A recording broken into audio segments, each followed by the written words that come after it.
Bienvenidos a la SEC te lleva a la AJA 2021. Os voy a presentar a continuación un estudio que se presentó durante la sesión de efectos cardiometabólicos de los fármacos, nuevos fármacos para el control de la glucemia. En este estudio, en el que un centro de excelencia de cardiometabolismo analiza los resultados de los análogos del receptor GLP-1 en pacientes con insuficiencia cardíaca.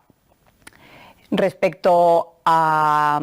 este tema, la insuficiencia cardíaca es una complicación prevalente en pacientes con diabetes mellitus que empeora su pronóstico, empeora la calidad de vida y supone un aumento de los costes económicos. Los tratamientos convencionales para la diabetes mellitus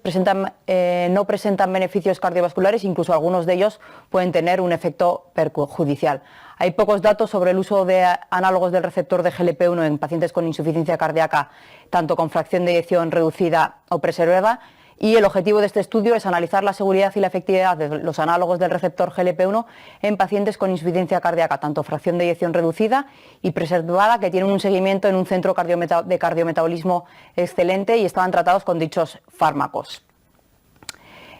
Fueron pacientes tratados durante enero del 2019 y diciembre de 2020 con el diagnóstico diabéticos, con el diagnóstico de insuficiencia, y se analizaron los cambios en el tratamiento, la pérdida de peso, la dosis de insulina, cambios en la hemoglobina glicosilada, cambios en el NT-proBNP y FEBI, la función renal, hospitalizaciones y visitas a la urgencia y efectos adversos.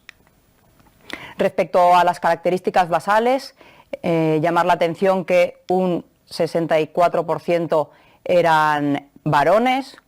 un 92%, como es lógico, diabéticos tipo 2, solo uno de diabético tipo 1, un 80% eran obesos y un 50% aproximadamente tenían enfermedad renal estadio 3 o más. Respecto al seguimiento, fue un seguimiento de 6 meses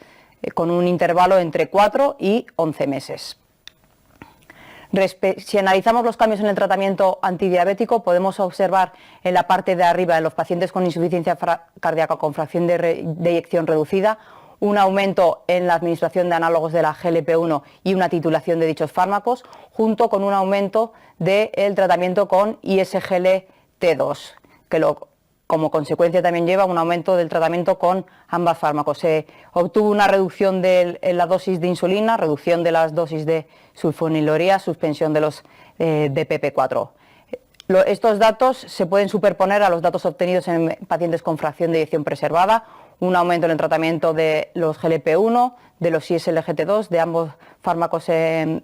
conjunto, que se acompañó de una disminución de la dosis de insulina, sulfonilureas y DPP-4.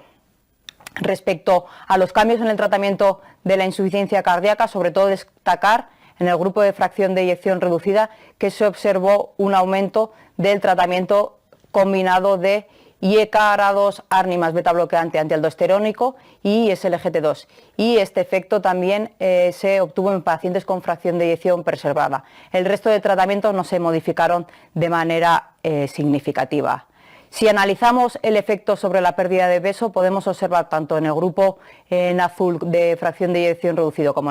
con el color verde de fracción de eyección preservada, que aproximadamente un 56-55% de los pacientes observaron una reducción del 5% del peso, un 25% en el grupo de reducida y un 28% de más de un 10% de reducción de peso, y más de un 15% de reducción de peso, un 9% en reducida y un 18% en preservada. Un cambio mayor del 20%, sobre todo destacar en el grupo de preservada, un 8% de los pacientes.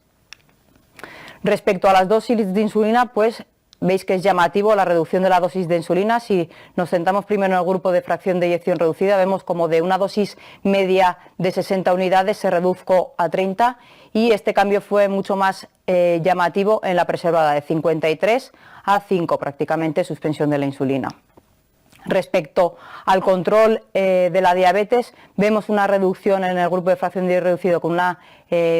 media de hemoglobina glicosilada de 7,7 al inicio del estudio, y que disminuyó a un 6,4% de hemoglobina A1C al final del estudio. Y en el grupo de fracción de eyección preservada, de un 7,2 al inicio del estudio, pasaron a un 6,5. Respecto a la proporción de pacientes con una hemoglobina glicosilada menor de un 7%, que consideramos pacientes con un control óptimo de la diabetes, podemos ver que al inicio del estudio había un 41% con un control óptimo en el grupo de reducida y aumentó a un 58% al final del estudio, y en el grupo de la preservada de un 49% aumentó a un 62%, lo que podemos concluir que se mejoró de manera significativa el control de la diabetes, el uso de análogos de GLP-1. No hubo cambios en el N3-proBNP ni en la tasa de filtrado glomerular. Solo destacar, pero que no es clínicamente relevante, un aumento del 2% de la fracción de eyección en el grupo de FEBI reducida. Y respecto a las descompensaciones por insuficiencia cardíaca, sí que comentar que en el grupo de fracción de eyección reducida se observó una disminución importante de las descompensaciones de insuficiencia cardíaca, comparando un 34% previo al seguimiento en este centro frente a un 14%, y en el grupo de preservada un 33% previo al seguimiento en el centro de cardiometabolismo frente a un 16% en los pacientes que seguían seguimiento en este centro. Respecto a los efectos adversos, en relación a los GLP-1, destacar sobre todo los efectos gastrointestinales conocidos, pero que solo requirió una discontinuación del tratamiento en 4 pacientes y que no hubo ningún episodio de pancreatitis. Y respecto a los efectos adversos de los ISLGT2 que también se analizaron, hubo un paciente que sufrió una cetoacidosis diabética. Para terminar, comentar las limitaciones de este estudio, que se trata de un estudio unicéntrico de pequeño tamaño, retrospectivo y observacional. También destacar que los resultados obtenidos pueden no deberse exclusivamente al tratamiento, dado que se hizo un manejo multidisciplinar que favorece la adherencia y optimización del tratamiento en estos pacientes. Y podemos concluir,